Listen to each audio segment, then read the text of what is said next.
one. Okay. That.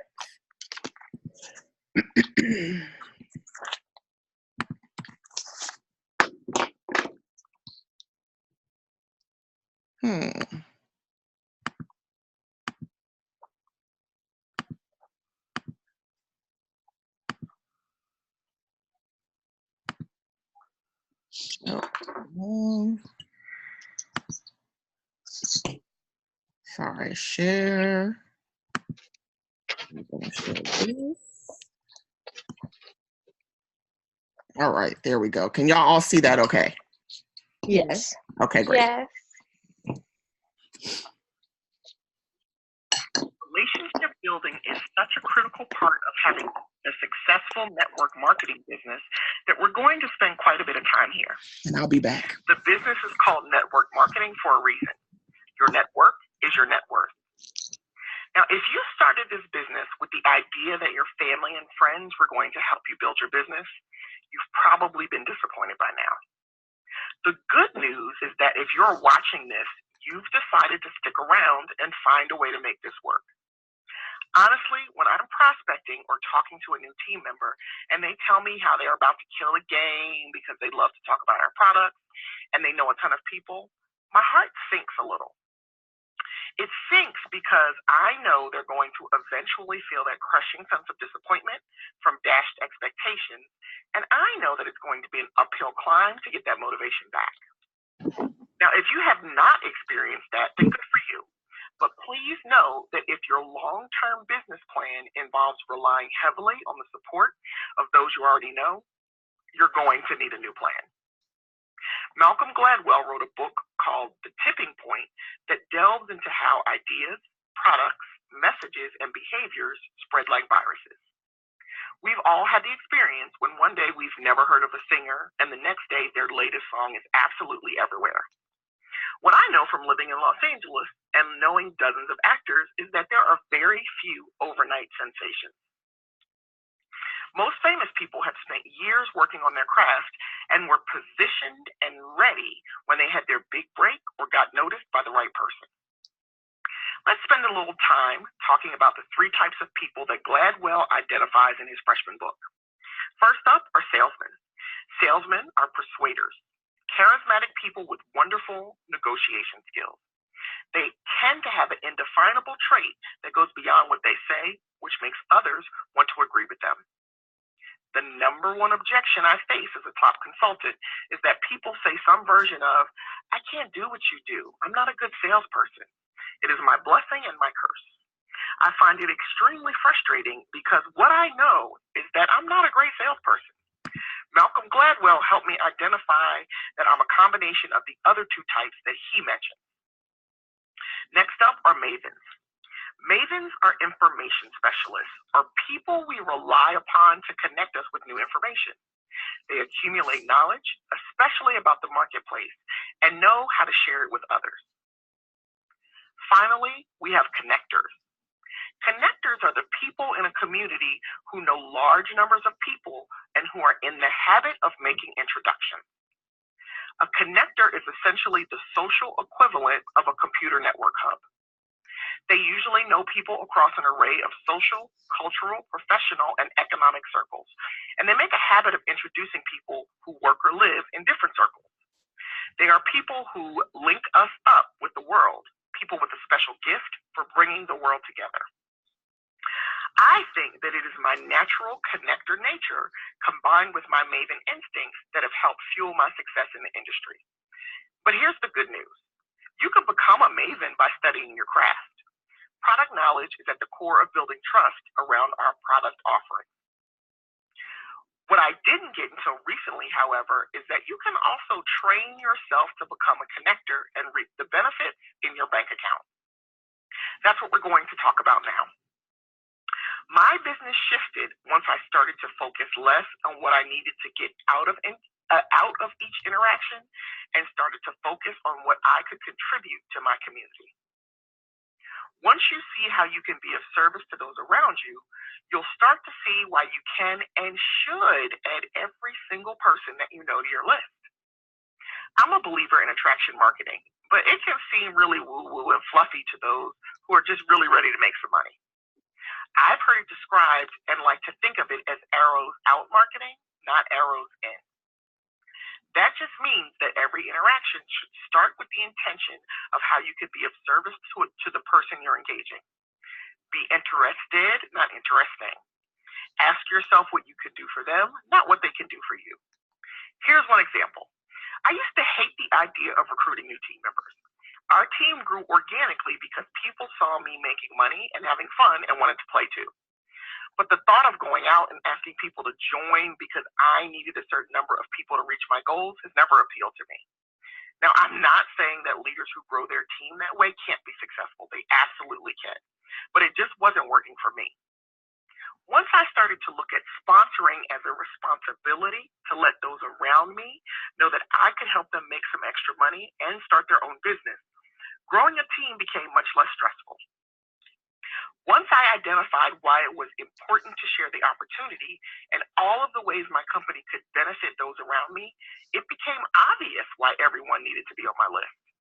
If they weren't on my list, I might be cheating them of an opportunity to start a business of their own, introduce me to someone who wanted to start a business of their own, host a fun get-together, earn free and discounted product, connect with like-minded individuals, or simply buy some of the most amazing products in the industry.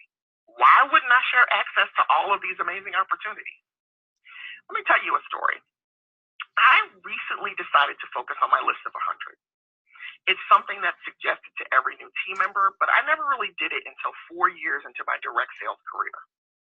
I was lucky in that I managed to make my business organic and authentic from the beginning, and I found success.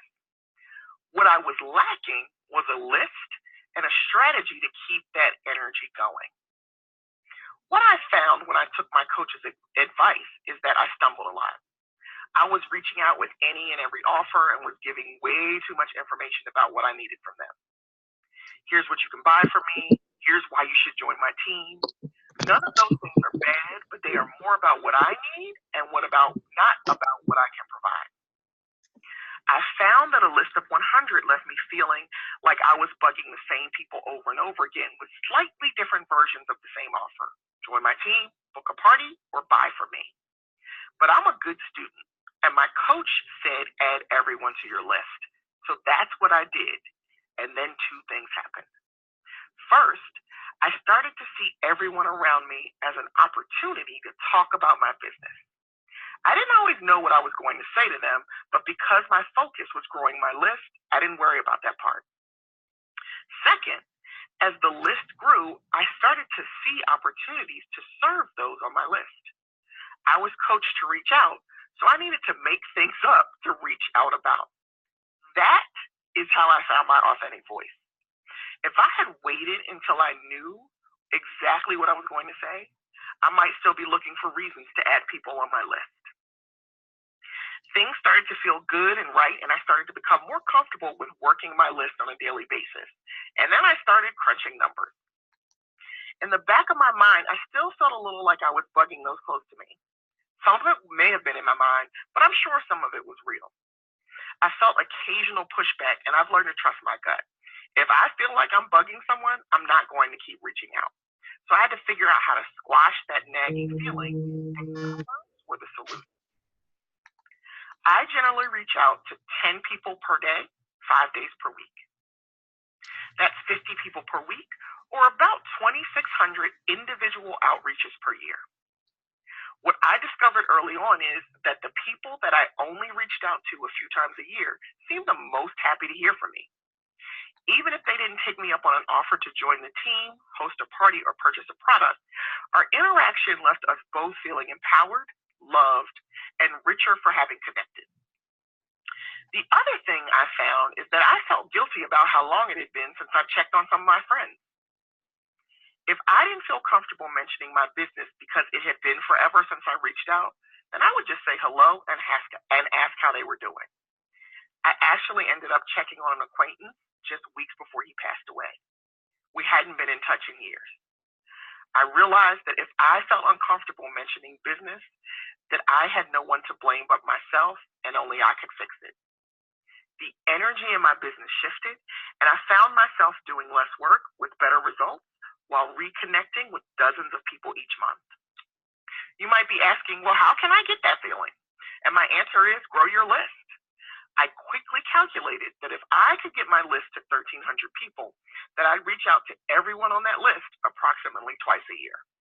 Let's face it, I'm cute and I'm fun, and I couldn't think of one person in my life or on my list that would be annoyed by biannual contact from me. As long as it was authentic and focused on them, 1,300 became my magic number. Now, if you're worried about what I mean when I say be authentic and reach out, don't worry, we're going to address this in a later module. Right now, we're just going to focus on building our list. There's some additional benefits to growing a robust list, and they include, but are not limited to, easily being able to target your intended audience for events, your ability to quickly remember the last time you reached out to someone and why, your ability to source people for events and quickly manage follow-ups and reminders. Have enough people on your list coupled with a commitment to work your business regularly, and you'll find authentic and organic reasons to reach out on a daily basis. Now let's talk about this list. Pick a goal. Your goal might be 100, 500, 1,000, or 2,000. Remember that your goal can always be adjusted to match shifting goals that you have for your business and your life. Now, here are a few questions that we need to tackle. How and where do you meet people?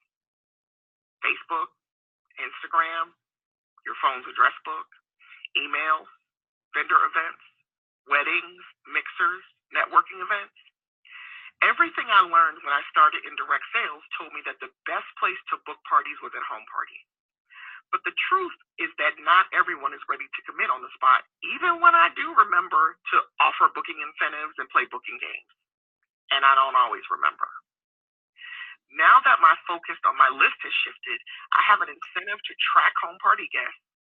I know that if they are on my list, we will touch base again eventually.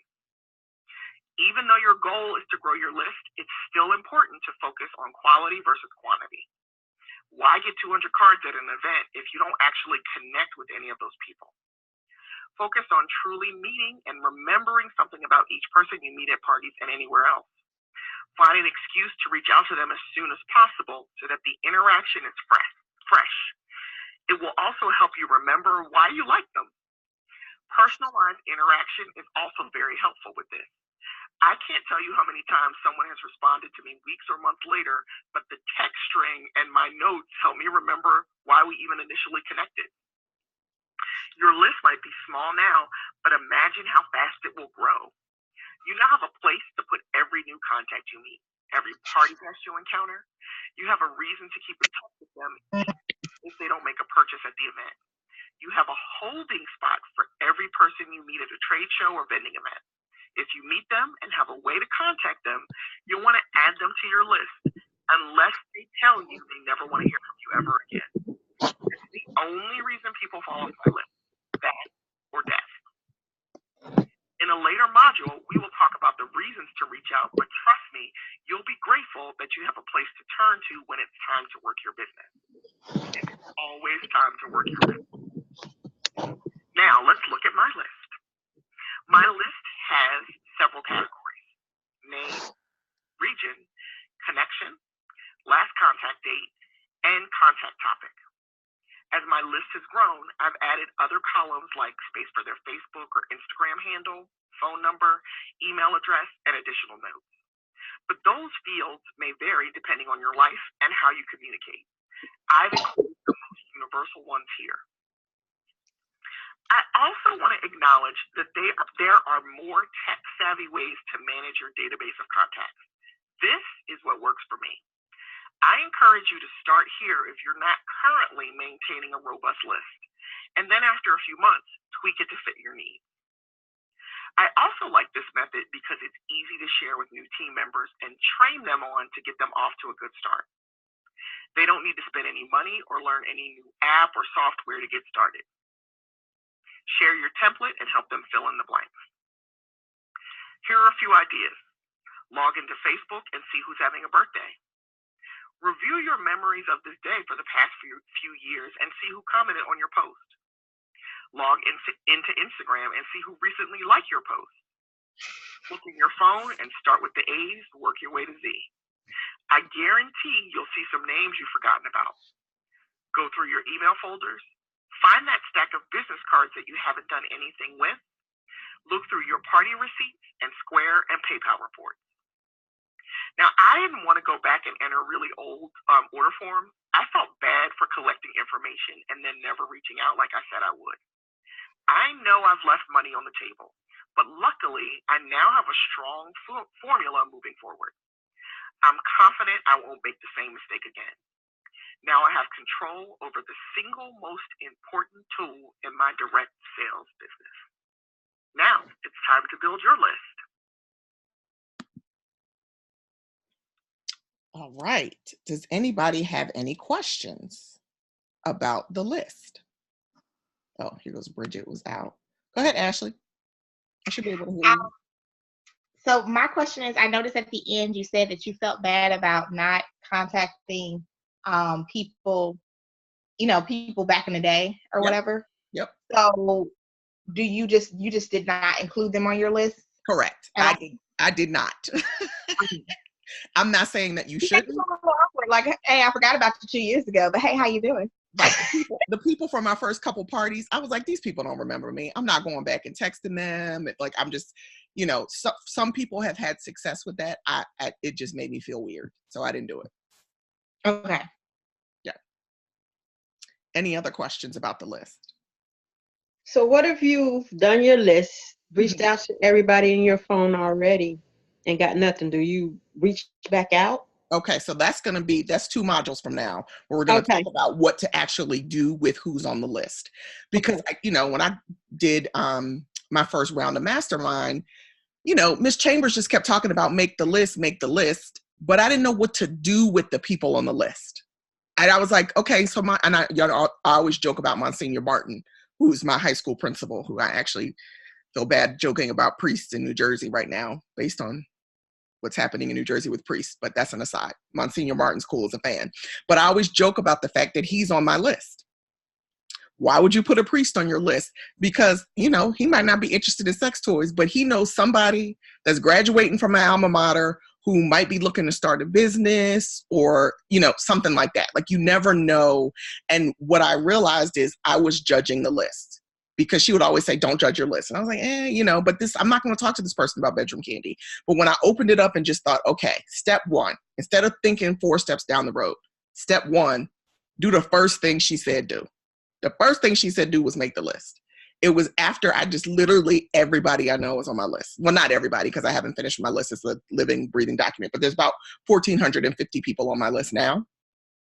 But what I realized when I started adding people to my list, the list informs what I plan and what I do, if that makes sense, versus having an idea in my head of this is what I want to do. I want to do a home party because that makes me the most money. It does.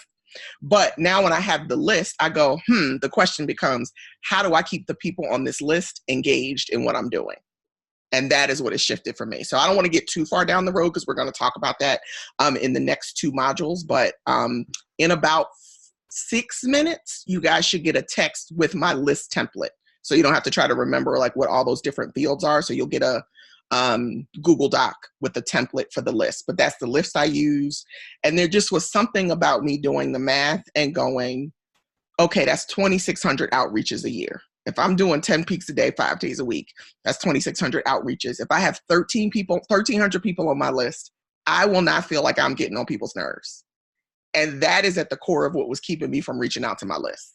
Because I was like, I didn't reach out to these people already. They didn't say they didn't want to party. I haven't been in touch with this person for a while. But there's really nobody who, like, in my life, that's just, I'm cute. But there's nobody in my life that, like, I think would have a problem hearing from me once or twice a year. So that was kind of the direction that I went in to make my list. Does that make sense? Is it all Excel based? Mine is a Google Doc, yeah. But before I created the Google Doc, I just did it in a notebook. Okay. But I like using my Google Doc because, and we'll talk about that when we get to events, but because I can sort the list by region. So for example, y'all know in January, we went and did this live in Vegas. I looked at my calendar because I was talking to my accountability partner twice a day. And she said, so what do you got on, what parties do you have in January? And I was like, I don't really have time for a whole lot of parties because I'm out of town 2 weeks. I'm going to Vegas, then I'm going to Dallas. She was like, well, what you finna do? And I was like, I don't know. Let me figure this out. I went to my list because I include region in my list. I sorted my list to see who do I know in Vegas, who do I know in Dallas. I couldn't get any bites for people to have a party in Vegas, but what I did was invite them to join us for happy hour at the casino. So I got to connect with all those people. Then I did the same thing in Dallas. Because I haven't been working on my list that long, I started going through my list. Throw my phone and go, I know somebody in Dallas is not on my list. I literally went to Google and said, what are the area codes for Dallas? I took those area codes. I searched my phone. I found 3 more people who were not already on my list. I reached out to all my people in Dallas and I said, I want to see y'all. I want to get together when I'm there. My one girlfriend said, oh, I'll host a bedroom candy party for you. And that's how I got my PRV in January because all my other parties canceled. But I wouldn't, like a year ago, I wouldn't have. I travel. I'll do parties when I travel, but now I'm intentional about it. No, who do I know in Dallas? Somebody about to buy some toys. This is what we about to do. And I had a great party in Dallas and got to see my friends and probably will get a new team member out of the situation. I wouldn't have done that a year ago if I hadn't been keeping the list. Because some of those people I never would have reached out to about bedroom candy. They live in Dallas. I haven't seen her in a couple years. But when it became like, hey, I'm getting together with a bunch of my friends. Do you want to join? The option was up to them. It wasn't about what I wanted. It was about, hey, I'm reaching out because I want to see you. If you buy some stuff when you get here, great. If not, that's great too. So Frida, how are you intentional when you're on the phone all day, talking to people all day, and you just don't feel like being bothered with nobody else, but you still have to get those 10 peaks out? I do a lot of my peaks via text and inbox. And I find people are busy, right? Like I've gotten 10 texts while we've been on here. So I'm not paying them attention because I'm with y'all. So people are busy. What I used to do is peek and wait.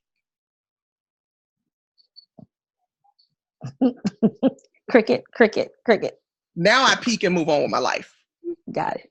And so then when they show back up, when it's the time of day that I'm checking my phone or whatever, it's, I know all direct sales, like literature says you need to pick up the phone and get on the phone. I wasn't doing it. Not only was I not doing it, I couldn't coach the team to do it because y'all weren't doing it anyway. Like nobody was, you know what I'm saying? Nobody was really doing it. So why am I going to coach to like what we should be doing? Where I was like, okay, what are we actually doing? And how can we make that work for us? And I just find like when people call me unexpectedly, I'm not answering the phone. So why am I going to call somebody unexpectedly? And I'm not saying don't pick up the phone to do your peaks. If you're a phone person, do that. But I'm not. I'm a text and inbox and girl, we doing something. I don't want to go too far down that road because we're going to talk about that in the next module. But does anybody have any questions just about the list itself? Do y'all think that I'm crazy that I was like, I have 1,400 people on my list? So as you're adding, so you got your list and you're adding people to it. So I'm a little ditzy. Okay. And so sometimes I just, how like you meet somebody or you connect with somebody and then I'm like, oh shit, I forgot to add her to the list. Because I made a list and I got a list of like, 300, 400 people at this point, but I can't tell you the last time I went down and sat down and added some people, new people to the list, because I feel like I have so many, like I have a list on paper that I created. Got it. But then I'm currently adding people to my list as I do parties through Scipio. And then, Facebook when I meet new people, or Instagram, really more Instagram because I don't accept friend requests from strangers. But Instagram, as I connect with new people on Instagram and I'm talking to them, or just in general, Facebook, if you could, connect with old friends and stuff like that, I don't remember to go back and put them on my list. Got it. How do you? Good question.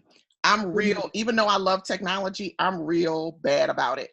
I literally keep a list, and where is it? My February peaks.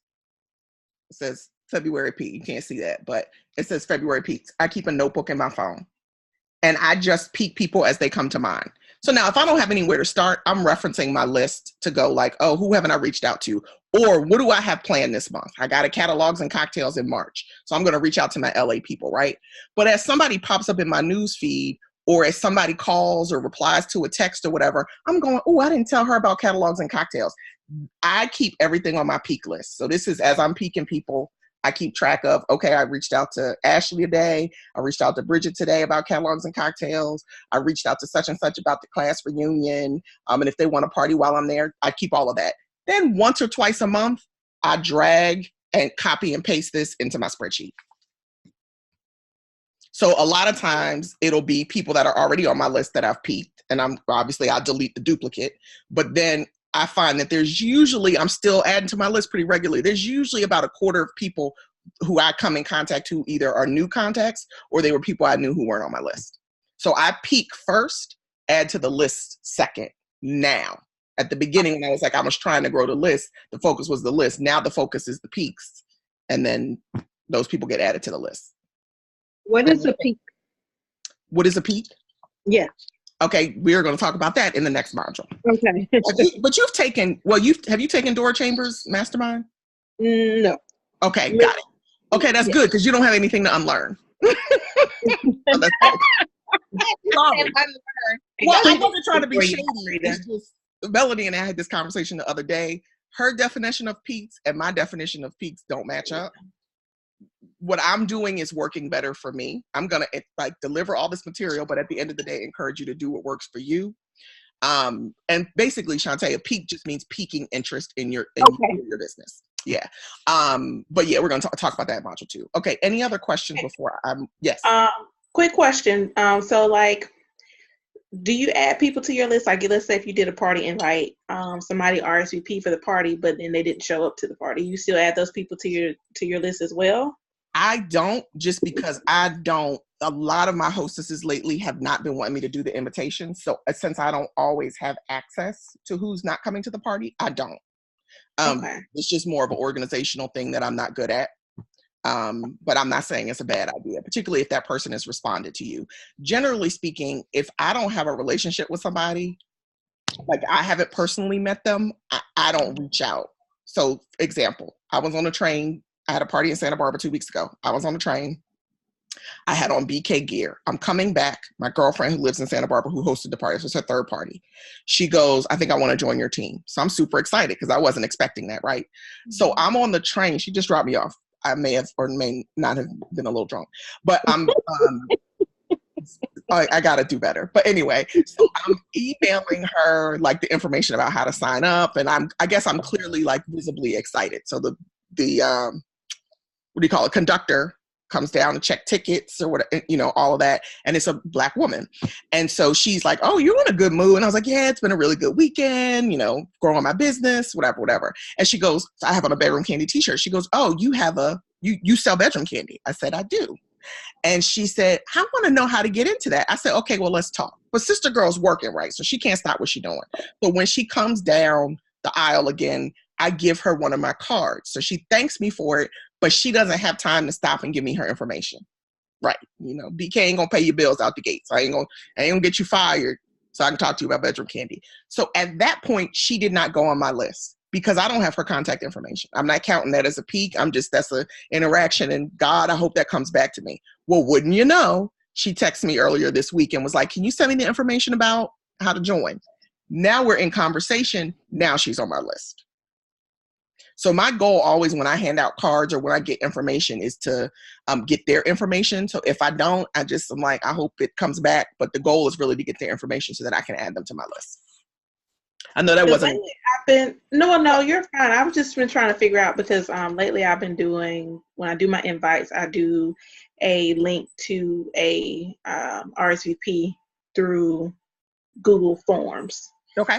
And so, I try to go through the list and I'll notice if that person came or not to the party. And so I just was trying to figure out what I should do with those people that didn't come, but I have their information. Got it. But like you said, technically I haven't built the relationship with them. So that was just kind of where I was on the fence about. And this next module might answer that for you because I think this tonight will shift kind of how you plan events. And how you market parties. And so you might find that yourself in a position where like, oh, that's where I get the people from to fill my naughty bingo. Okay. You know, because those people don't know you, so they might not want to have a party, but they might want to come to the bar and, you know, things like that. So, okay, let me start any last questions before I start the next module? Y'all good? And y'all can hear me okay? Mm-hmm. Okay, perfect. So I'm going to mute y'all. Okay, and then I am going to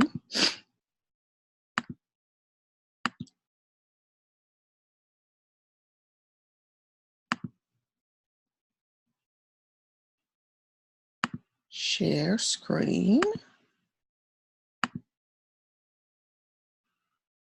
Okay. By now, you should have a solid list. You should have a list that represents some regulars, as well as some people that you forgot were in your sphere of influence. Now we're going to go back and talk about how to reach out to that list. I've learned through coaching that everything starts and ends with a pique. A pique sorry. I got it. I get so excited about this topic. A pique is any interaction that presents an opportunity to answer a yes or no question related to your business. Are you interested? Who do you know? Would you like to attend? How can I help you? Piques are individual interactions.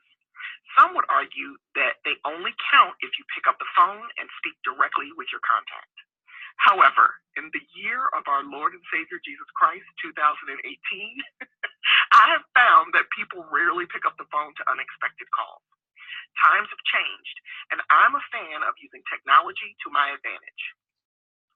Text messaging, direct messaging via social media, email, phone calls, and in-person interactions can all be used to pique someone's interest in you, your business, or an event.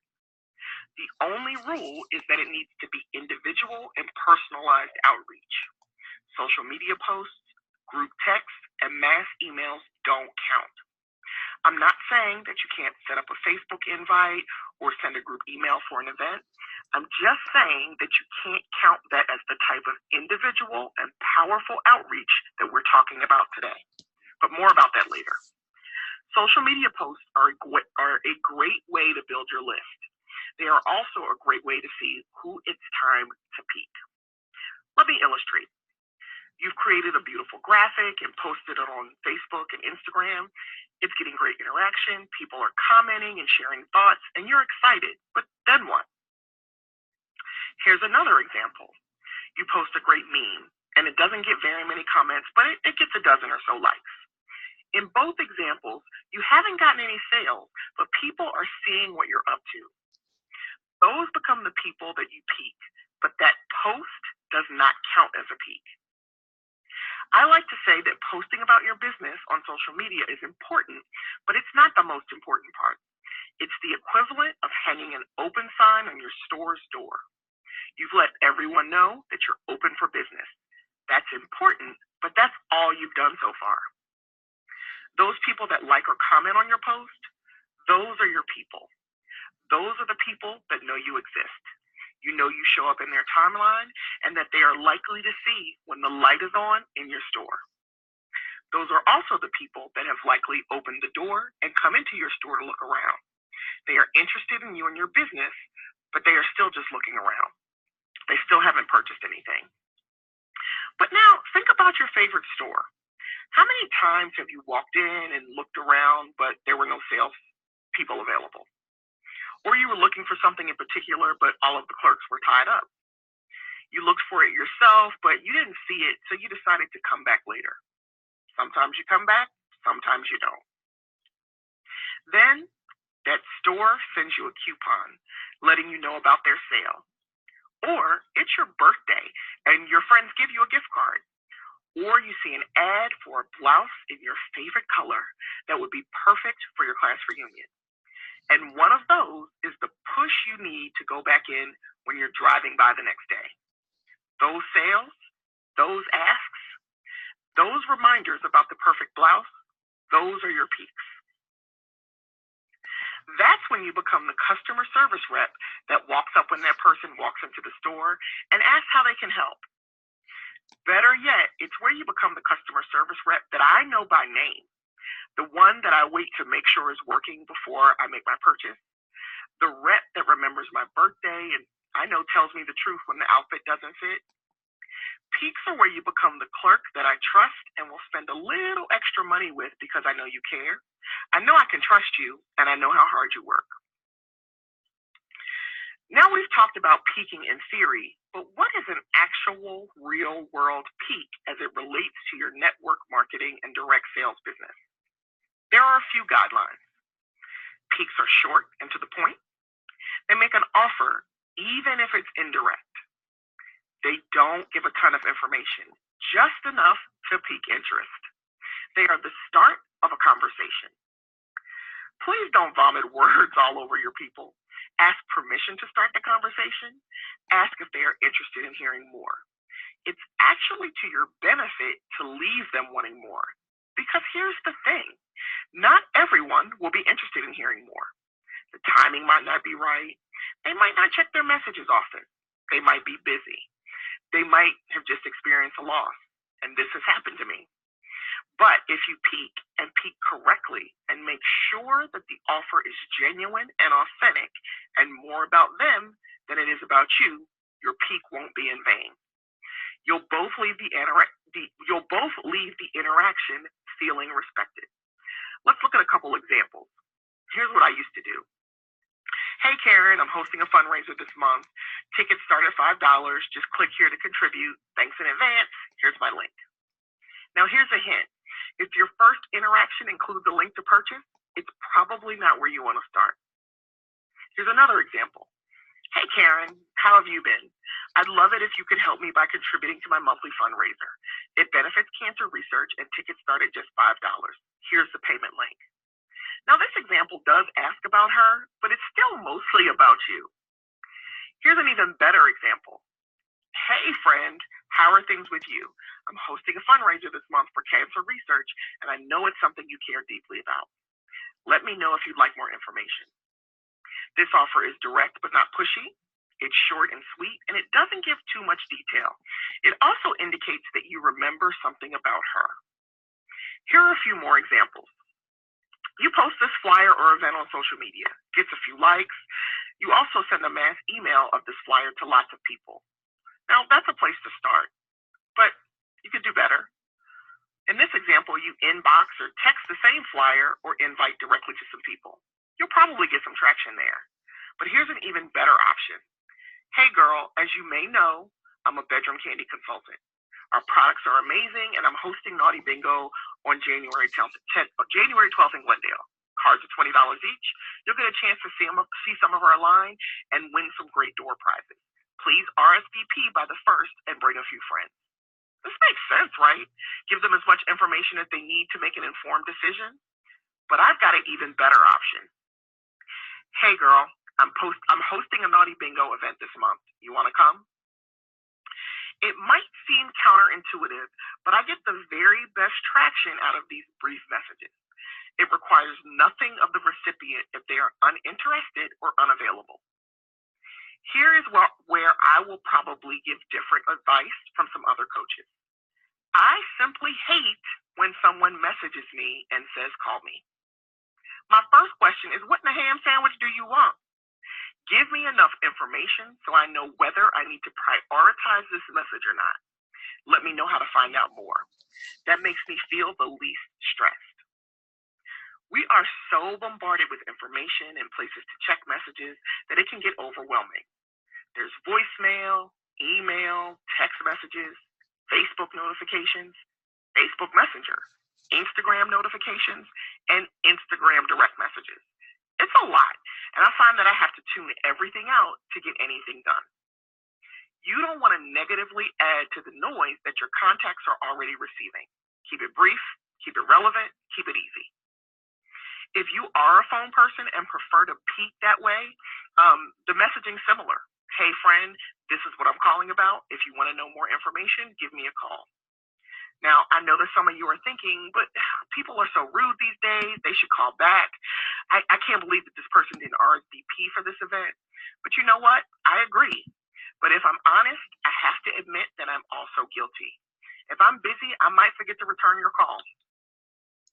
Now, would you walk up to a stranger or someone you just met, or even a friend you haven't seen in a while and say, hey girl, come to bingo next week, $20, but it'll be fun, and then walk away? Or would you say, hey, how have you been? Now, social media is a little different because the hello is implied, but if your first message includes a link of any kind, it's probably not an effective Pique. If it doesn't ask for permission, it's probably not an effective Pique. If it doesn't require them to ask for more information, it's probably not an effective Pique. I've been guilty of spending so much time trying to be a psychic. Now, what do I mean by that? We tie ourselves in knots trying to pick the right date, theme, time, location, and price point before we even know our audience's preferences. What do they like? What need can you fill? Do they need time with their girlfriends, or do they need a couples gathering? Do they like to color to relax? Do they enjoy jazz or bingo or desserts? Or do they like to hang out during the day or early afternoon? Do they want to give back to a good cause? How can you help them have some fun and solve a problem or fill a need? Your Piques, in addition to keeping people engaged and letting them know you are still in business, are also great research. What Piques are working? What events spark an interest? What resonates? Which best represents your authentic voice? Start peaking, track results, adjust accordingly, and you'll start to see better results. Now, I don't want to get too technical because initially the goal is to just build a habit of reaching out. I went back and looked at some of my early conversation starters, and they were pretty terrible. Paragraphs with links to make a purchase or invitations to events with way too much detail. But I did get some results. Those results gave me the confidence to continue reaching out. That practice gave me a system that I'm still perfecting. What I'm saying is, don't get so caught up in getting it right that you don't move. As a matter of fact, I guarantee that you're going to mess up and annoy the hell out of somebody. It's only a loss if you don't register and act on that feedback. It's valuable information that will lead you to your authentic voice. One important thing that I've learned throughout this process is that you are not responsible for the result, only the Pique. Your job is to keep moving and respond to the feedback. Now, let's pique some interest.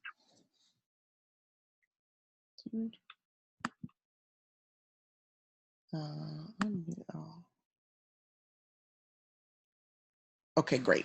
Okay, does anybody have any questions about peaking? Oh, I forgot y'all can't see me. So. None? Did they answer the question? What's a Pique? What in a ham sandwich do you want? Yeah, because a coach told me one time, well, just send them a text and say, call me. I hate when people do that. Like, don't do that to me. Because I'm going to be like, what you want? At least they call me, it's important. Or like, it's, it's a family or something. But just call me. Because I've done that before. Call me when you get a chance, it's important. I call somebody back and they're like, oh, I want you to donate to this good cause. It works, but it's annoying. And I guess my feeling with Bedroom Candy versus with a lot of other businesses that direct sellers are in or that network marketers are in, I mean, we sell toys, we sound fun. So I'm very careful about not wanting to be annoying because I don't want to be like, I don't want people to cringe when they look at the phone. I want them to be like, oh, that's the fun toy lady.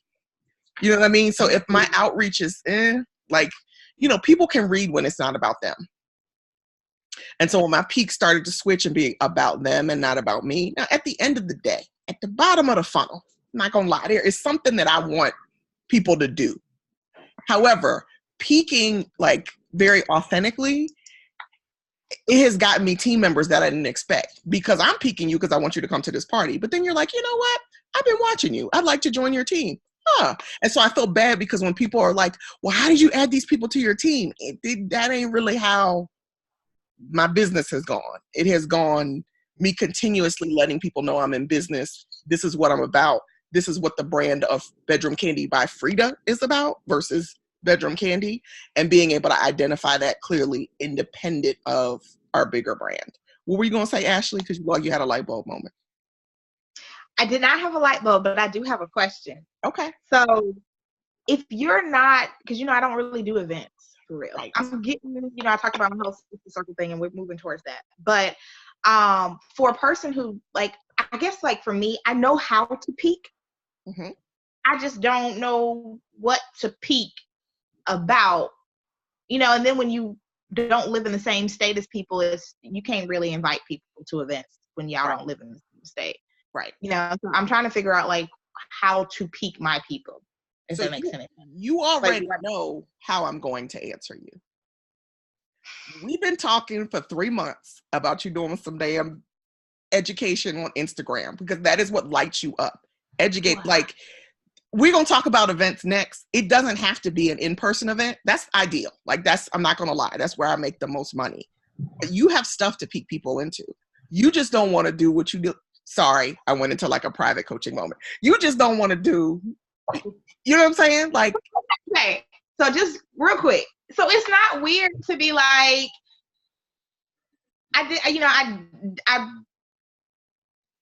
just made this video about X, Y, and Z, So for example, I was thinking about doing, God, this month is Heart Month, right? Right. So I was thinking about doing an Instagram live on education about cardiovascular health and masturbation, and how masturbation helps to improve cardiovascular health.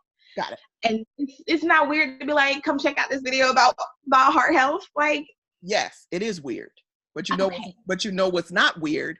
Hey, I'm doing some online stuff related to bedroom candy and heart health. Let me know if you want to know more. You do that with such ease. Right, I know, right? See, I wouldn't think of that. I just need you sitting right here on my shoulder. Right. So that part's not weird. Here's what I'm up to. I sell bedroom candy, and I'm doing some stuff for Women's Heart Health Month. Let me know if you want to know more. And go on with your life. People think I'm over here like really doing the most, and I am, because I do a lot of trainings for the team. But the peaking, I get that out the way in the morning, because people are like, how do you do 10 peaks every day? It takes me like 12 minutes. You're like Houdini. I'm not Houdini. But yes, you could peak everybody on your list too, because here's what happens. We always start with the result in mind, the result we want in mind. But if you just let people know what you're up to, that's really all you want to do. Now, some of those people might be like, yes, I'm totally interested, and we're going to break those numbers down in a minute. But some people might be like, I'm totally interested in that, and that's my jam. Other people might be like, what the hell is she talking about? But there'll be a big group of people who are going to be like, I didn't even know that was a thing that she's doing. That's interesting. Because you're letting people know that you're still in business, even if they don't attend, even if they don't buy from you. Those people, and Farron's got me on mute, but we had this conversation the other night when we were at dinner. And she was one of my first hostesses, like way back 5 years ago, right? So we're neighbors. We've stayed friends. What I said to her was, you're my friend. I happen to like you. But people who I might not be as close to, they're still on my list, right? Because I want them to always be like, oh, I got a lady who does that. I got a woman who sells those. That's my version of who do you know? Like, I want to be at the top of everybody's mind as like, oh, that's the lady that does those bomb Instagram videos about like sexual health and wellness, or, whatever. So to answer your question, yes, it would be weird to say, I just did this video about da-da-da-da, and here it goes. But it's not as weird to be like, hey, this is what I'm up to this month. Or this is some new content that I'm testing out. Let me know if you want to check it out. I like that. I'll write that down. Did that answer a question that question for someone else? Yep. Yeah. Okay. You all right, Melanie? Do you need a drink? Let me get you. Okay, good. I'm not drinking, actually. I'm gonna wait till it's 6 o'clock. I'm gonna wait till our break that we're gonna take after this next module. I'm taking notes. Okay. And yes, I said what in the ham sandwich, Tina. I'm crazy. Okay, so how do y'all? As a newbie. What'd you say? This is Cassandra. I was just saying, as a newbie, yes, trying to get your flow, like, how would you peak to like get parties? So your goal is primarily to get parties, right? So local people. Okay. I'm asking. Is that what you're saying? Yes, I just mean in general, like I'm just getting started, so I want to know, like, how how will I peak so that I can get more parties, or people that probably don't live close to me that I can at least let them order online, Got it. So my suggestion would be twofold. So for local people, and we're going to talk about this in the next module about events and what events look like and what they could be. So that's one option. I've always got an event to peak somebody into. And at every one of those events, I book a party. So let me just say that.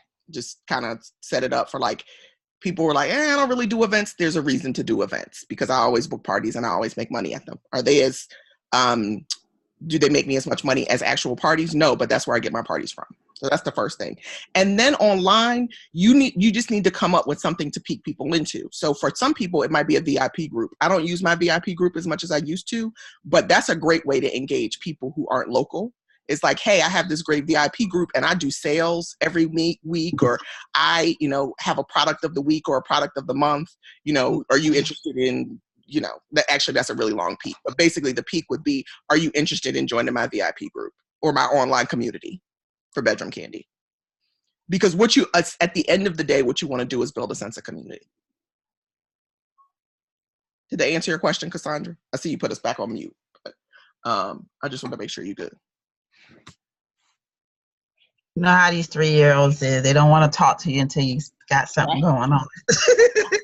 I'm sparing y'all ears. I'm sparing your ears. No, that's fine. I just wanted to make sure I answered your question. Okay, I get what you're saying about the like if it's people away. So are you saying that I need to have my own event for my local people and then pique their interest to come to that event? Yes. Okay. And it doesn't have to be a party. I'm going to talk about that next. It doesn't have to be a party because I just heard you get scared. Like, well, I don't want people in my house. Is that what happened? Yeah, because I was like, I'm trying to get a party at their house, but did you know I could? But did you know I could read minds? Yeah, I didn't even have my camera on. Because I heard it in your voice. You were like, I don't want these motherfuckers at my house. I heard it. So we're going to talk about events in a minute. Those events don't need to be at your house, and they don't need to be a traditional BK party. They just need to be something to spark people's interest. Okay. And let them know you're in business. I won't go too far down that road, but yeah, don't get nervous yet about the like, I got to have people at my house, because you really don't. Okay. Okay. Okay, let me jump into the next module. Mute y'all again. And then mute. Okay. And then let's find this next module.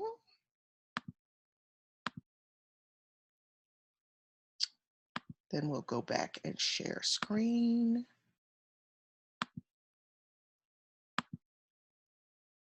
Okay.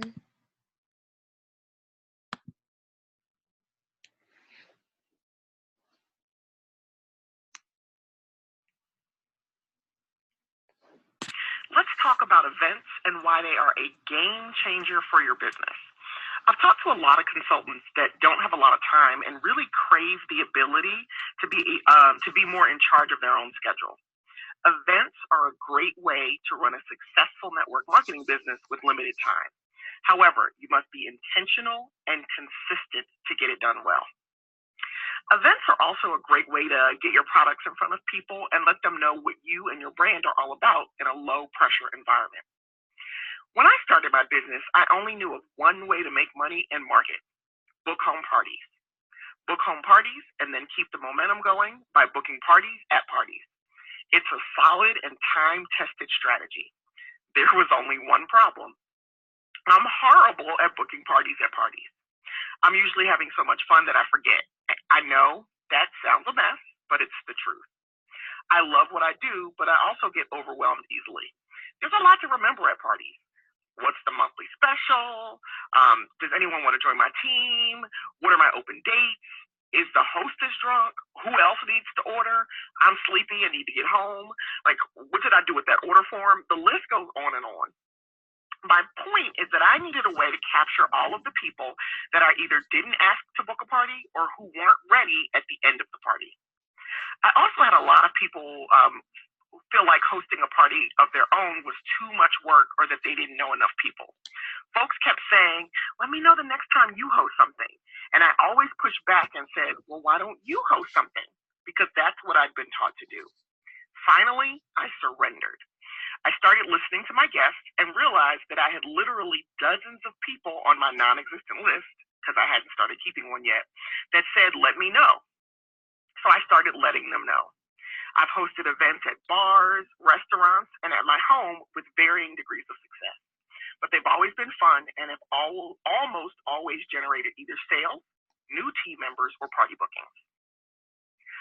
Once I started planning events, I experienced a new level of freedom in my business and was having fun again while connecting with my people. Remember, earlier we identified that I'm a connector. Because I'd met so many great people, the events were fun, and I became known as someone who hosted events that people wanted to attend. These events didn't always focus on having a full product demonstration, but everyone knew what business I was in, and a sense of community started to build around my personal brand. There was only one more problem. In addition to trying to generate sales, I was trying to grow a team and train new team members. I spent a lot of energy trying to host training events where no one showed up, in addition to opportunity events where I introduced the business, and still hosting my own events and working my home parties because that was the core of my business. It was getting exhausting, and I finally had a light bulb moment and decided that I was making things way too complicated. Remember, too many moving pieces confuse me. I get overwhelmed, and I started to feel that way again. I decided to see where I could consolidate efforts, and here's what happened. I decided to plan a catalogs and cocktails event. There were dozens of people I hadn't piqued in a while, so I invited them to a local bar to receive a new catalog and catch up. I also had some local team members that I hadn't seen in a while. I asked if they wanted to co-host. I suggested we meet an hour early for some training and that they invite their friends to join us at the bar after training. Guess what? Those jokers were late, and they showed up at the same time that we were supposed to meet everyone else at the bar. Luckily, I didn't freak out, and we had a great time. And a strange thing happened. One team member had 4 guests show up, and she got active for the first time in months. The second team member was asked about the business opportunity, and I was able to model the opportunity conversation with her for one of my guests. A few of my old hostesses attended and told other guests how much fun it was to have a party with me, and I booked 3 parties that day. All of that happened in 3 to 4 hours, and I made a few $100s in sales. After I reviewed my progress the next day, I realized that the catalogs and cocktails event had been a great return on investment. I'd literally spent no money. I had an opportunity to train 2 new team members. I'd spoken about the business opportunity, made some sales, and booked some events in just 3 to 4 hours. And that was the day that the TOM event was born. Now, what the heck is a TOM?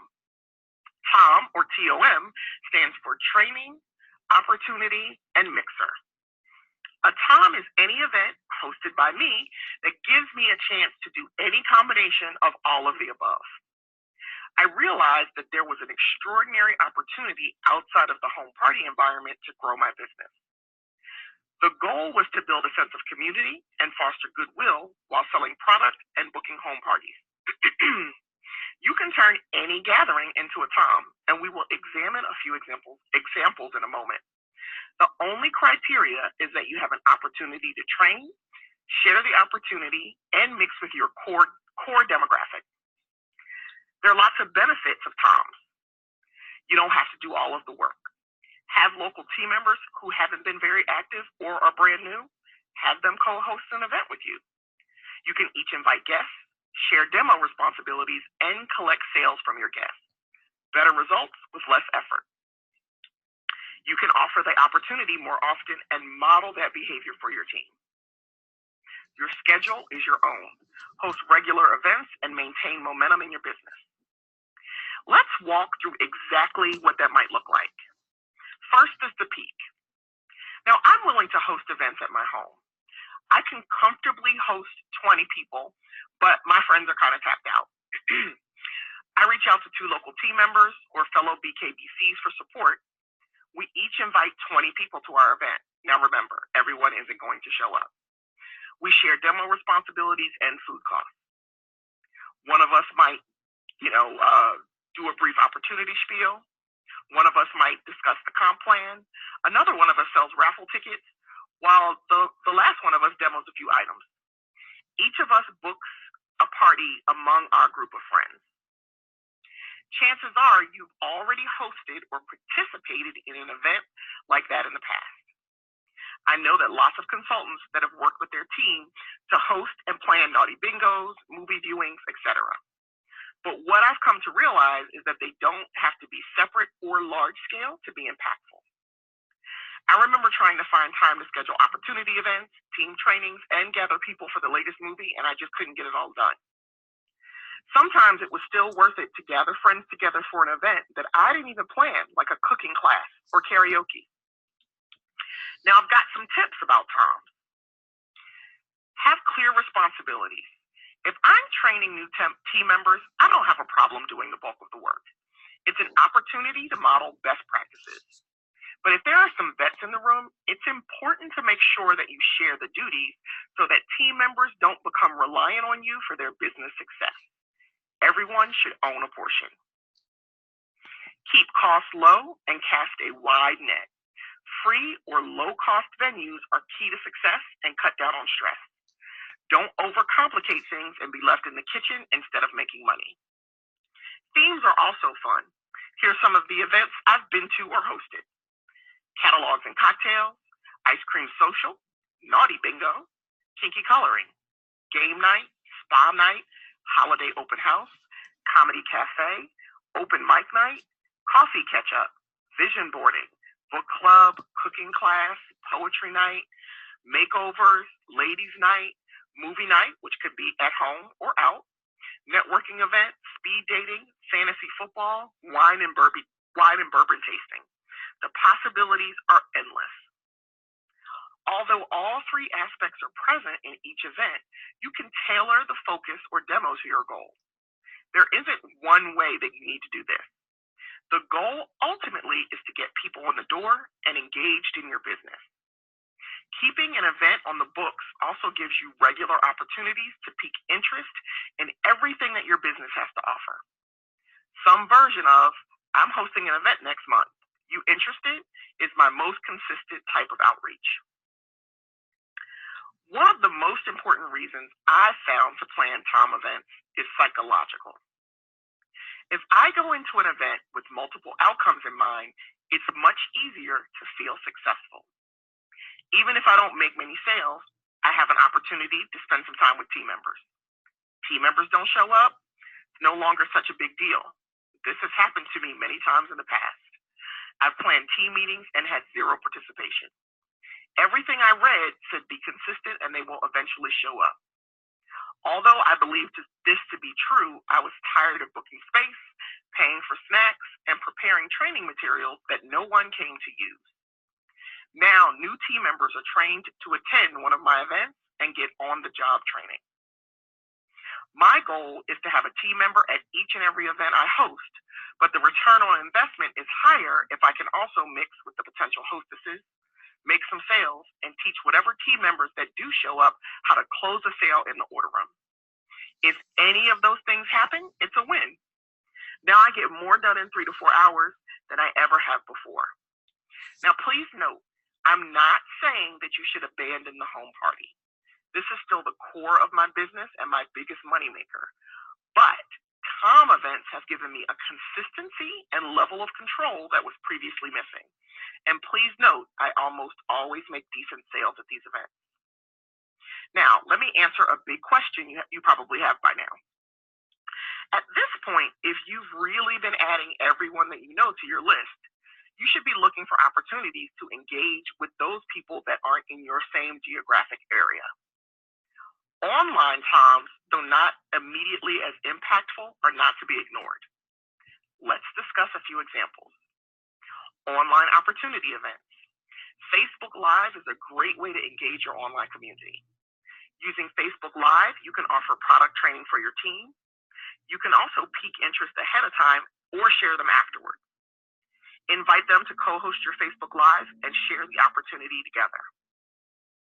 Other online options include a sister circle or virtual meetup where you discuss an article or book topic. Facebook Watch Party, you can watch and discuss topical videos together. Virtual book club, Facebook or Zoom party where you demonstrate product, a Facebook Live opportunity event or interview, fundraisers, and raffles. My personal favorite is my weekly wine down. I get a glass of wine, jump on Facebook Live, and pick a topic. Sometimes it's product themed, like products for men, bath and body products, makeup essentials, or holiday gift giving ideas. Sometimes my guests are looking to boost their own social media presence or promote a product or concept of their own. If there's an overlap, these Facebook Live chats can benefit us both. The concept is the same whether you are on or offline hosting an event. Invite your team. Hey team, I know you had some questions about our makeup line. I'm going live to discuss tonight. Can you tune in? Invite your contacts. Carla, I know you had some questions about our men's line. I'm going live tonight. Hope you can check it out. Foster a sense of community. I'm hosting an online discussion group this month around intimacy. Let me know if you'd like an invite. Are you starting to get the picture? Now that you have online options, there is no reason not to pique those nationwide. I'm hosting a business talk tonight online. Do you know anyone that might like to tune in? This month's team raffle benefits breast cancer research. Let me know if you'd like to play. I'm hosting a Bedroom Candy Fantasy Football League. You want in? Now let's pause and brainstorm some events to host. Here's a hint. You're going to start piquing interest immediately. Start simple, develop your rhythm, and then expand. But more on that later when we discuss the invite process. Here's what I know for sure. It's not a quick fix. This is a long-term strategy, and it's not easy. It takes organization and consistency, but it's not hard. It takes practice. You'll overshoot for an event or two. You'll get it wrong, but track results and keep going.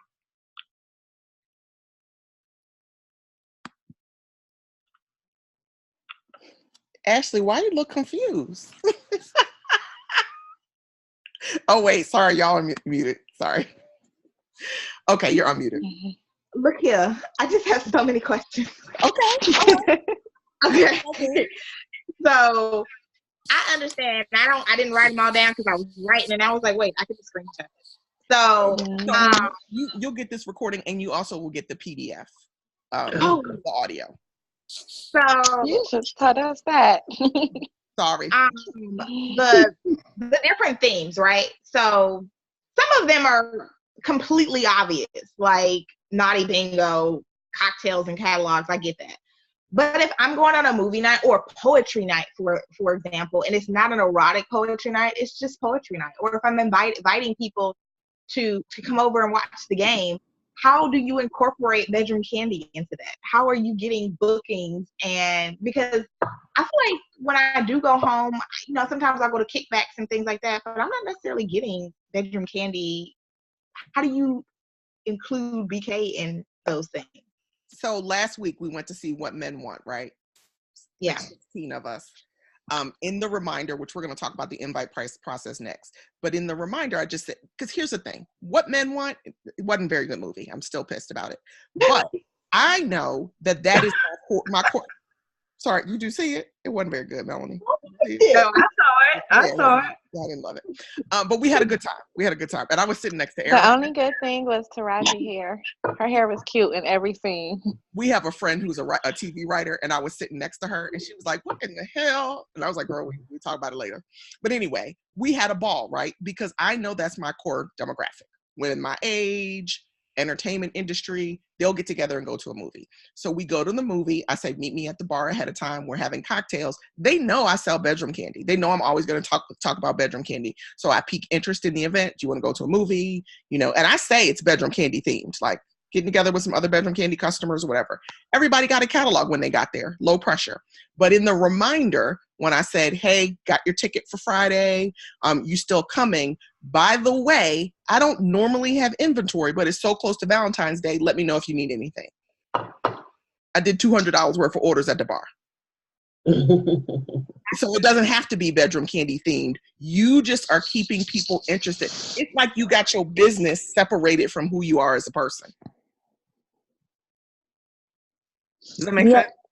It does, because I feel like I don't want to be that pushing, again, and this might just be in my mind, but you know how you think of direct sales, right? And you think of like those pushy ass Mary Kay ladies or Avon ladies, or, you know, you see all these people that every time they post on Facebook, it's something to do with damn vitamins and shit. And so I'm just so it just like, for me, I try not to be that pushy BK person. Mm-hmm. And so when I do meet up with my friends, normally they ask me. I'm not the first person to bring it, unless there's something that I'm like, oh my God, you have to see this, you have to try this, right? You know, something that I'm excited about, but normally I'm not talking to them about, because I feel like, you know, that I sell Bedroom Candy. If you want something, holla at me. People don't know we got a new swing. They don't know we got a new catalog. They don't know we got bath and body stuff. I did a raffle at the bar. Okay. Just with my friends, and Melanie won. Diana, who was like, I'm never coming to a Bedroom Candy party. Not my thing. Toys, not my thing. She won a perfume bomb. And she was like, I told you I didn't want to win anything. I said, girl, it's body butter. Right. Fast forward a year later, we have a party. She comes because she didn't know we had some money. She's been a friend of ours for over a decade. Mm-hmm. So yeah, you can think she knows what you sell. But the point of difference is you got to make sure that no is always a sincere option for people. That's the part that's missing. You making all these decisions for your customer base. Well, they might know, well, I don't want to bug them. If you say, here's a new catalog, no pressure, and you really mean it, what's the problem? Nobody has ever been like, oh my God, don't give me that catalog. I don't want that free piece of paper. Like, that's what Joy did to me at the bar. She literally slid me a catalog. And I was like, oh, what is this? I have some questions. She didn't mention anything about Bedroom Candy. She gave me a catalog. Okay. If I'm out with you and you're like, oh, girl, here's a sample of that new skinny dip. We got a new scent. Oh, okay, great. That's all I'm doing. That's literally, I know y'all think I'm out here doing something more complicated than that. I'm really not. I'm fucking with my people. I'm going to sorry. People got children in the background. I'm sorry. I'm going to the movies. I'm going to the bar. I'm just making sure people know I'm still in business. That's really all I'm doing. Also, you can also be intentional on certain things. For instance, a couple years ago, I ended up picking up a team member by I wasn't intentional at the time, but I reached into my purse, and because I'm I'm a little germophobic, so I'm always washing my hands, always putting moisturizer on, and I had skinny dip in my purse, and I went to pull it out, and he was like, "Ooh, hunty, what is that?" I told him, he ordered it, and now he's a team member. He's not active, but he is a team member. But from that point on, I began to be more intentional. So I always keep our whip in my purse. I'm always pulling it out.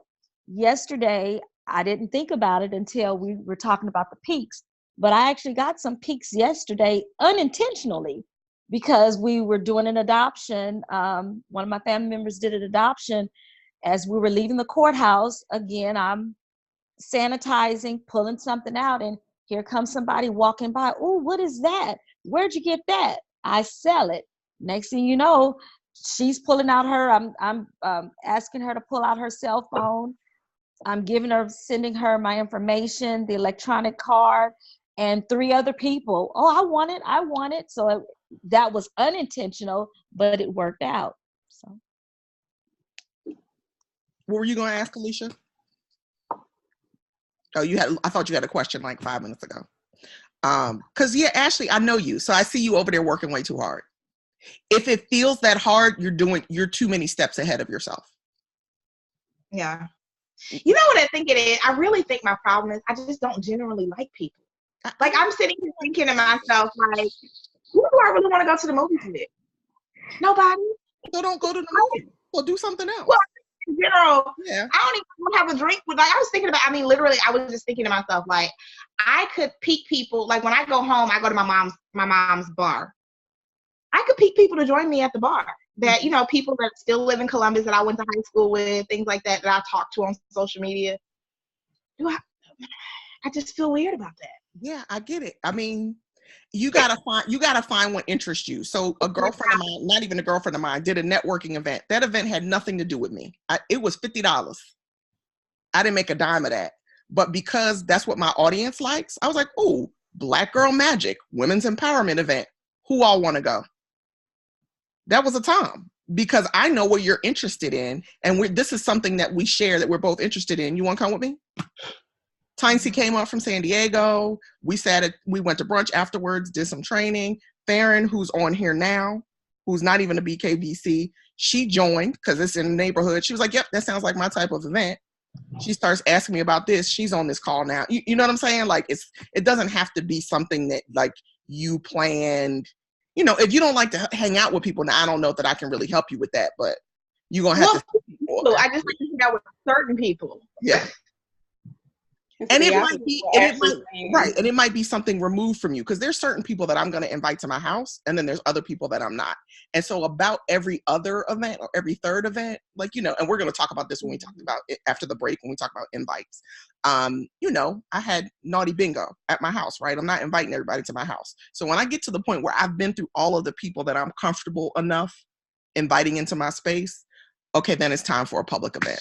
It's time. That's when I called the bar and was like, hey, can you reserve us a booth? I'm gonna do a catalogs and cocktails on the 9th, because this is for all the people that I'm cool with, but like, I don't know you well enough to be like, come over. But meet me at the bar and bring a guest. Okay. I think, you know, I'm going to challenge myself to do this next month, to just invite some ladies out that I went to school with in Columbus to just meet me at the bar, have a few drinks, and just catch up. Because I was talking to one of my best friends about this whole concept of, you know, doing this. And she was like, but if they asked you, would you go? And I was like, sure. Like, if one of them randomly, if I met one of them, you know, or if they sent me a message on Facebook and was like, hey, would you be in town? You want to meet up for drinks? Even though I haven't seen them in years, I would go. So I think it's just me. I feel awkward asking them, but if they ask me the same question, it wouldn't be weird. I would definitely go. Right. So I think it's just like personal. Because you've got an underlying motive. Huh? You have an underlying motive, which beyond just connecting. You gotta like, well, I'm not really gonna invite her because I don't like her that much unless she's gonna buy. If you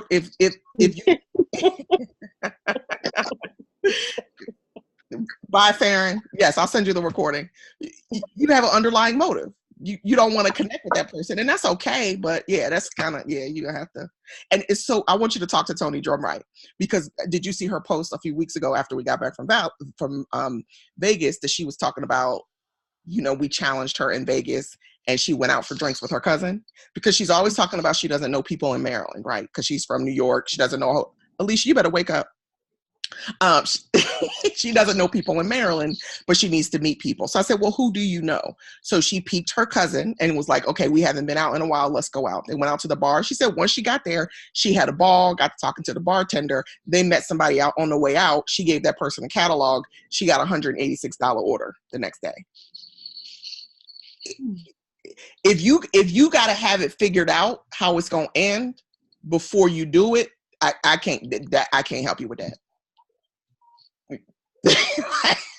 Ashley, are these people on Facebook? Or what people on Facebook? The people in her hometown, are they on Facebook? Oh yeah, that's the only way I connect with folks. I don't call people. Oh, you talking Right. about? Like, all you can do is like put up a post, I'm in town, meet me at the bar. And who comes. That way you don't have to directly invite people. Well, you could put up a post, but that don't count as your peak.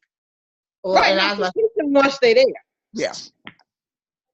Because, like, I don't know if you're Facebook friends with me, you saw that I just posted about, like, oh, I've been challenged to do a naughty wine tasting, which I have. A couple friends have been like, oh, we should get together and taste wine or whatever. So I was like, that post doesn't count as my peak, right? But that post is my research. Because I already got everybody who liked and commented on that post on the list. When I figure out what I'm doing with this wine tour, I don't know what. I have a friend that owns a winery. We might go up there. I have another friend who's a sommelier. I don't know. I'm going to pick a date that works for me. But when it's time, I got a list because that post was researched. So then I'm going to pique all those people. Does that help? It does. So if she put the general post and people like and comment, can she then pique those people? Yes, absolutely. Okay. And you can pique whoever you want, but those are the people I'm going to start with because, hey, it's just like doing a party, right? You know, we tell new consultants, have your first party with your friends, your launch party, because those are the people who want you to succeed, right? So you start where it's easiest. So if you post if you create a post about an event, the people who liked and comment, that's your easy pique because they have already expressed an interest that this is something they might like to know more about.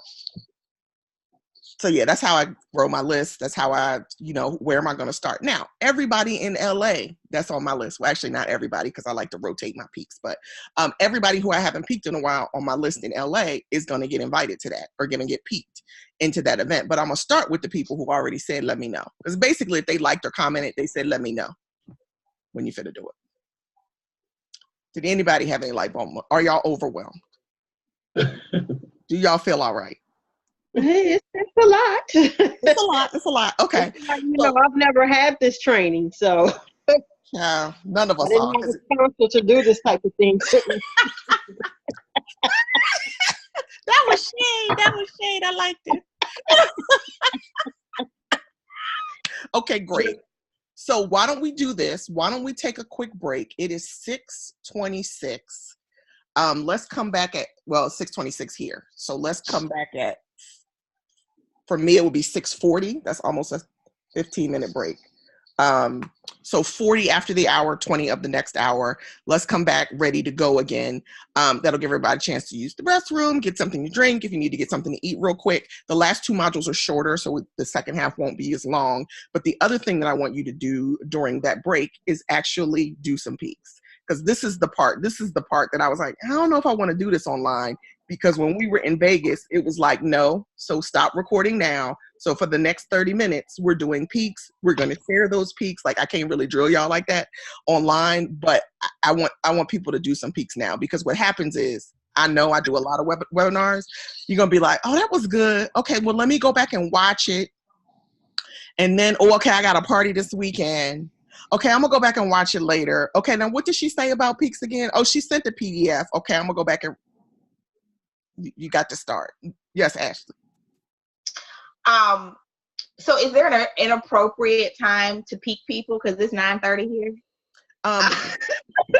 Yes, there is an inappropriate time to pique people. What I would do if I was you, if you're like, okay, it's really too late, I would prepare my list for tomorrow, which is what I do a lot of times. Like if I'm like, oh, it's late. I mean, now you really don't have any excuse, Ashley, because you can schedule it in Scipio. Or you can schedule me a text message. I'm gonna write down 10 people, 10 girls that I communicate with on a regular basis that I went to high school with. I'm actually going home this weekend. I wasn't planning on it, but my mom just sent me a text message earlier today telling me that she's got an appointment at David's Bridal for her wedding dress. So I'm going home to watch her try on wedding dresses. Okay, so, you look excited about it? Huh? You look excited about it? I am living vicariously through her. This is my wedding. It took a lot to get me to get her a wedding dress. Like we're making a dress here because she wasn't gonna have a wedding. So I'm excited. But because of that, I'm going home this weekend. So you really got me thinking. I'm gonna do my 10 piques and contact 10 people that I went to school with, that I communicate with on a regular basis, that I wouldn't feel weird contacting, and just invite them to come have a drink and catch up at my mom's club night. So ladies' night, Saturday night. So how many people? So I know you said you're going to start with the 10 people that you know, but are it just 10 people that you know? So I'm going to need 2 more. What'd you say? Ashley? What was that? I didn't hear what you said. Oh, I was asking you, are you telling me to pique more than 10 because 10 people ain't going to show up? Yes. I can't hear you. Yes. Oh, okay. Yeah, it was a short answer. Yes. We're going to talk about that after the break. But what I would say is start with the 10 people that you want to see the most, but make a list of 40. But what if you don't have an event to pick them for? You make up one. See, I just came up with one girl. Come on. What'd you say? I'm not doing nothing this weekend. It doesn't have to be this weekend. I'm peeking people. Oh, okay. I'm peeking people into my March 9th catalogs and cocktails. And I'm peeking people into the weekend I'll be in Atlanta for the mastermind retreat. Those are my 2 peaks right now. I ain't got nothing planned in Atlanta, but I have let about 10 people know, hey, I'm coming to Atlanta for a retreat in March. I'm probably going to do something on the 22nd if you're free. That's my peak. Now, that's something that's probably going to be meet us at the hotel bar. I don't know yet, but that's the night I'm free because I got a party on the 23rd. That's all the information I need to start peaking. When do I want to do something? So I literally will look at my calendar, go, what holes do I have in my calendar that I need to fill?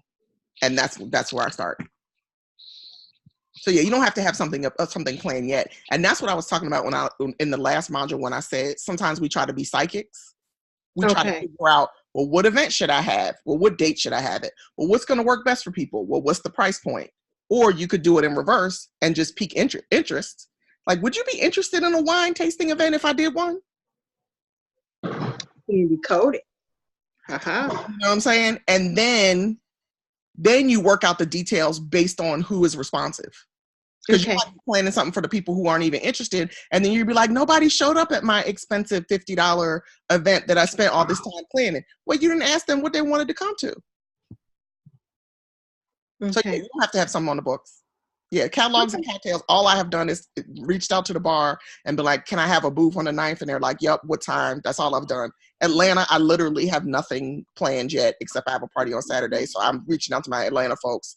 Save the date, the 22nd. I don't know what we're going to do, but probably meet at the bar or something. They're like, okay, cool. Okay. Does that help, Ashley? Okay. All right. So let's, yes. Well, I'm sorry. I know we got to take a break real quick because I've been trying to figure out what to do. I see everybody else doing something mastermind weekend, so I'm trying to figure it out. Oh, got it. Something like that, like I've done parties up there. Like reaching out to people from old customers that I haven't talked to in probably a year or two. Would that be weird to pique them towards something like that? I don't think it would be weird. And so let me give you a preview of the fact that whatever we do Friday night is my time for the month. Okay. Because a lot of our team is going to be there, right? Mm-hmm. It's an opportunity for me to say, come meet us at the hotel bar on Friday night. But why can't we all just do the same thing? Because then the rest of the bedroom candy is going to be like, how Team Innovate got 40 people in the hotel bar already? You know what I'm saying? So that's not weird to invite people to, because then the conversation with the people who are on the periphery, the people that you're not tight with, might be like, hey, I know I haven't seen you in a while, but I'll be in Atlanta for a bedroom candy event. Let me know if you want to join us for a drink. Okay. You know what I mean? Because you don't have anything to lose if no is a sincere option. Mm-hmm. It's not like they're friends with you anyway. And it's not like you're like, can you buy something from me? Can you host a party while I'm there? I'll be in town. Wanted to let you know, if you're free, join us for a drink. You'll be surprised. Some people you won't hear from. Other people will be like, yeah, I would like that. And that's also the beauty of a TOM, like of an event that you do with other people, because then it's less stressful. So say you're like, well, I invited like 15 people, but only 2 showed up. Now, if you're doing that by yourself, that doesn't feel that great.